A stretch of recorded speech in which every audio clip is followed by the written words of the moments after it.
নমস্কার, আশা করছি আপনারা সবাই ভালো আছেন। আমি প্রায় 114 দিন পর আজকে ব্লগ দিচ্ছি, কারণ আমার অনেক কিছু চলে গিয়েছিল, ক্রাইসিস চলছিল, তারপর আমার ফোনটাও খারাপ হয়ে গিয়েছিল।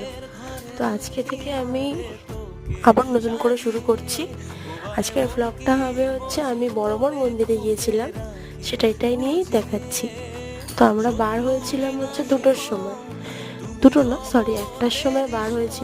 3:30টের সময় মন্দিরে পৌঁছেছিলাম, পুরোপুরি ফাঁকা ছিল মন্দির। তারপর পুজো দিলাম, দিয়ে তারপর একটু কিছু খাওয়া দাওয়া করেছি, সেটা আর নিইনি। পুজো দিয়ে আমরা ব্যাক করেছি, আমার হাজব্যান্ডই ড্রাইভ করছিল। তো কেমন লাগলো বলো। অনেকদিন পর শুরু করছি, অনেক ভুল ত্রুটি হচ্ছে, একটু মানিয়ে নিও। আবারও নতুন ব্লগ আসবে, বড় ব্লগও আসবে। সবাই ভালো থাকবে, সুস্থ থাকবে, দেখা হচ্ছে আবার নতুন একটা ভিডিওতে।